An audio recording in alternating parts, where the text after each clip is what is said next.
Maybe it's because we're living in an ocean of SUVs. It's just refreshing to see a sedan of this sort of proportion and look these days. But you might be better off using a carrier pigeon to send you messages because it's going to be faster and more reliable. If you know anything about cars, you'll know that the K24 engine has an incredible reputation for reliability, and it's really popular in motorsport applications as well. But not all K24s are created equally. These ones? Complaining that these don't have dynamic edge is like complaining about pumpkin soup making for a terrible dessert. Okay, here's a question for you. Could this generation of Honda Accord Euro, or Acura TSX if you're watching this from North America, be one of the most underrated used car bargains you can buy right now? It was developed before the GFC, so surely this means it offers peak Japanese engineering and manufacturing prowess. Honda have always been renowned for their reliability and longevity, and it's the carryover model from one of the brand's most celebrated cars, the 7th gen CL9 Accord Euro. So therefore, it should be even better, right? Well, unfortunately, that might not be the case. These can be guilty of quite a few issues that you really need to know about before you go diving in. For example, age can take its toll on these, especially in hot climates like here in Australia. Apparently the trim around the windscreen can leave the chat, as can the top chrome trim piece on the pre-update model's front grille. On these post-updates, these don't fall apart. Actually, you know what? If you jump online and search the used cars cheapest to most expensive with these, almost all the cheap ones are missing that top chrome trim piece. It's hilarious. Now, this chrome trim piece around the windows, it doesn't fall off, but it can deteriorate. But good news, super easy to fix because there's heaps of aftermarket ones out there. Okay, next up, the paint quality, unfortunately, isn't that great. Any kind of neglect and the clear coat can fade, especially on any of the plastic components. And these Milano red cars, often they're going to be more sort of Milano pink these days. In saying that, if they are cared for, they can look brand new like this one. Next up, the door lock actuators. This is a known problem. In fact, for the American market Acura TSX, there was a factory recall for this. That recall didn't make it over here though. Now look, the issue with this is that fixing it has become a bit expensive. The parts themselves can cost upwards of $500. If you're paying someone else to do it, you're going to be looking more at like $750. Also, there aren't really any cheap parts available online, and don't think about using second-hand parts off wrecked cars because they're probably going to have the same problems as the issue you're having in the first place. Speaking of expensive parts, if you're looking at one of the post-update luxury Navi models with their directional bison on headlights, not only is the globe expensive, but to change it, you've got to pull the front bar off and the entire light cluster out to get to it. So if you're paying someone else to do that, it's going to add up. Next up, if you're looking at one of the wagon models, there's about a 50-50 chance that you're going to get some water leakage issues under the roof rails. And yeah, there was a wagon model that never made it to our local shores, which kind of gives you the indication that whoever was in charge of Honda's product planning at the time was honestly a bit of a boob. Actually, you know what backs that up?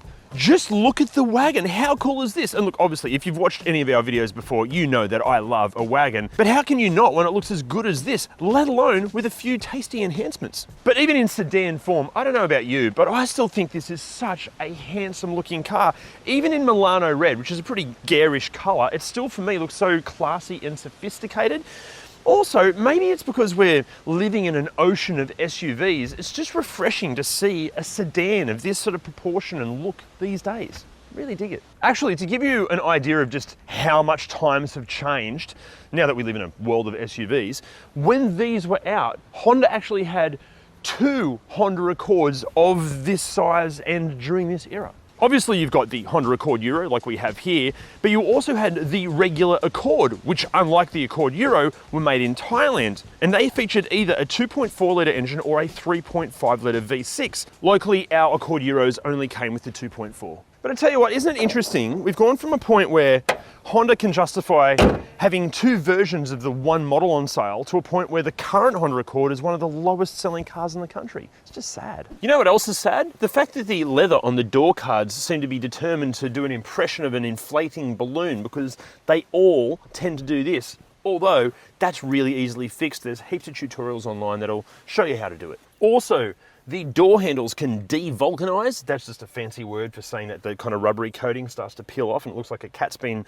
scratching it incessantly. Again, there are plenty of solutions for this. Just jump on the owners groups and forums, loads of advice there. Also, if the leather in here hasn't been cared for, and sometimes even when it has been cared for, it can be guilty of just wearing, I don't want to say prematurely, but it can get a bit loose and start to gather and even tear. Also, apparently according to the owners, the dashboard and the trim around the infotainment system, it really doesn't like extended periods of time in the sun. It's been known to sort of bubble and look like it's melting. Actually, speaking of the infotainment systems, yeah, the standard ones are completely shit. They were actually outdated even when the car was new. And yeah, they have Bluetooth, but you might be better off using a carrier pigeon to send you messages because it's going to be faster and more reliable. However, as Taras has shown with his car, there are aftermarket solutions out there, and this will give you Apple CarPlay, Android Auto, you can fit a really high quality reversing camera, even parking sensors, all sorts of tech. Although, some of these aftermarket solutions can be really cheap and nasty, and we would avoid those things like the plague. Plenty of owners have complained that they're really hard to integrate into the car's amplifier, because you've got to integrate it into the actual system itself. Also, just the usability, like the interface that they come with as standard is just crap. Also, with the wrong system,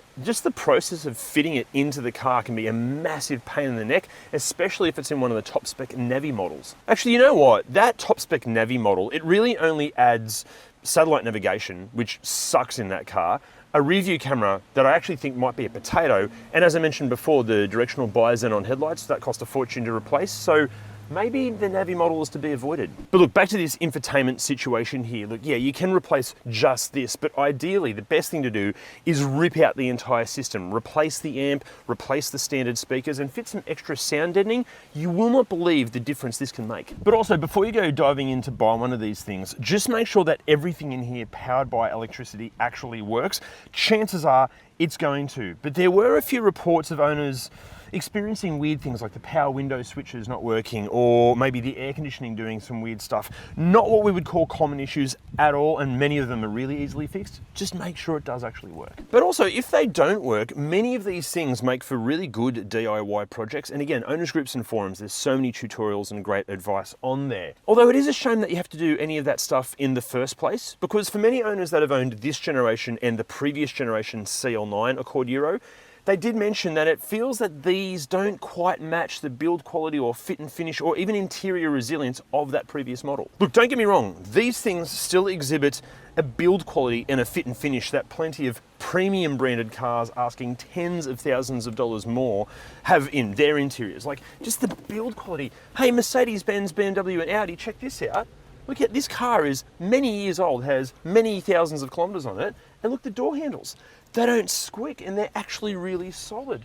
Everything, look at this center console. It does not move. This center console feels like it's actually part of the platform and chassis underneath. Even the fit and finish of things, like the leather work, where all the plastics meet up. You will not find this level of attention to detail in plenty of premium cars these days. And even with the overall design, okay, it is showing its age. Got to admit, but adding this aftermarket screen, it really does kind of modernize the interior.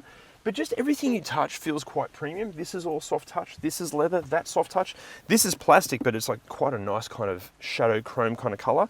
There are no gloss black plastics. This is like a wood grain, and it's like this, again, this car gets used every day, but it's not scratching up too badly. This is nice and soft. The leather here is really nice. The carpets feel thick. It feels way more premium than what you're expecting. Even the ergonomics, like seat comfort, spot on.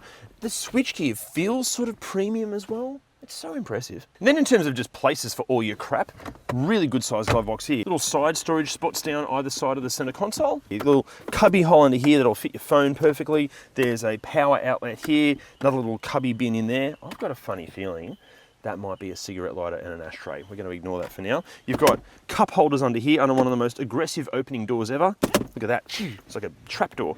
Slidey armrest here, and underneath you've got more storage under there, and you've got power outlets and USB inputs. You've got a pretty average sized door bin, to be honest, and this is just going to collect crap.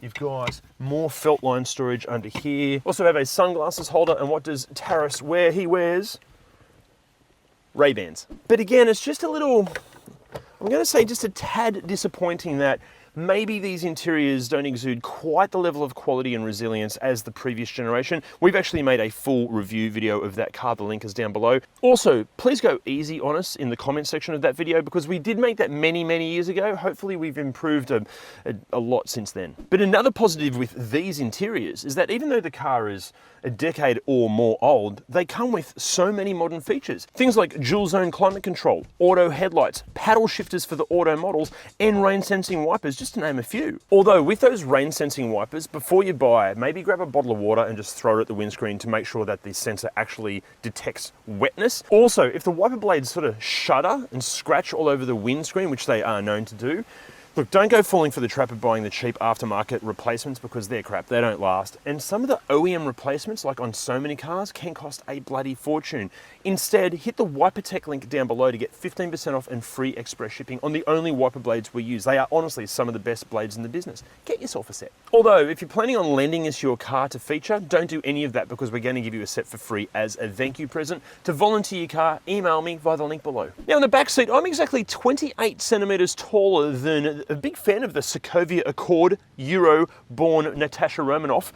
There's a deep cut for all the MCU fans out there, you bunch of nerds. Anyway, this is in my driving position and it's interesting. The seats themselves, fantastic, ultra comfortable, and like because of the squidge, they're quite supportive as well. But then I've got to do the full OnlyFans style leg spread because the seat is just here. From my perspective as well, this looks like it's angled back at like the same angle those wankers drive around like this. It's not, it's quite kind of upright. Good amount of headroom, the windows are an okay size. I don't feel too claustrophobic in here. So from kind of mid-thigh up, very comfy, mid-thigh down, not as comfy. As far as features and practicality, 2 map pockets, air vents, pull-down armrests with 2 cup holders. Interestingly though, none of the cup holders in here will hold my small pretentious coffees. They're all too big. Door pocket here that you can actually get to if you have legs, and more spots to collect filth. Now as far as space in the boot goes, unfortunately, it's not great news back here. Compared to its rivals, as you can see in the graphic, this has one of the smallest boots in this class of car.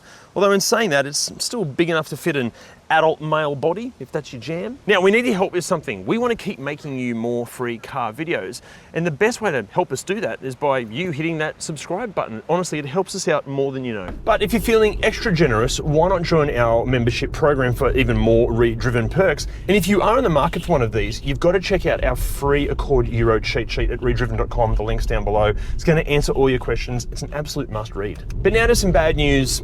Fuel economy. Some owners are reporting they're getting over 13 litres per 100 Ks. This car's getting 12.5. On the flip side though, some owners claim they're getting as low as 7 litres per 100 Ks. I find that a little hard to believe. Quick heads up though, if your car is giving an exceptionally high fuel economy reading, it might actually be an issue with the O2 sensor. It's not a major deal breaker, just check the owners groups and forums for advice. But about the only other complaint we came across was from people that seem to have completely misunderstood what the Accord Euro is about in the first place. There are plenty of Muppets online talking about how these aren't fast enough, or they lack real dynamic edge, or a Subaru WRX is way quicker through the corners or in a straight line. What are you talking about? That's a great way of telling us you know nothing about cars without telling us you know nothing about cars. Complaining that these don't have dynamic edge or they're not fast enough is like complaining about pumpkin soup making for a terrible dessert. Look, at no point were these ever intended to be a performance car. That's why Honda had the S2000 and the Civic Type R out at the same time. Look, yeah, okay, we know these have double wishbone suspension front and rear, and previous generations were available as Type Rs, but these never were. These were just supposed to be a comfortable and refined family car with a light dusting of driver engagement, and they still nail that. In fact, this is an utterly wonderful car to drive. I am blown away at just how refined it feels. This suspension, now Taurus has fitted aftermarket KYB shocks in this, not like performance ones, just OEM replacements, and it has made a world of difference. The ride quality and handling are outstanding. Actually, you know what? Quality aftermarket suspension is one of the best modifications you can make to any car. If you want to check this out for your car, simply type your rego details into the Automotive Superstore site. We've got a link for that below, and it'll show you all the suspension components that will fit perfectly. Not only that, there are over 400,000 other parts and accessories that you can get as well, and they'll ship everything to your door. They're mates of ours, check them out. The link's down below. But back to driving this thing, there are no rattles, there are no squeaks. The steering feels lovely.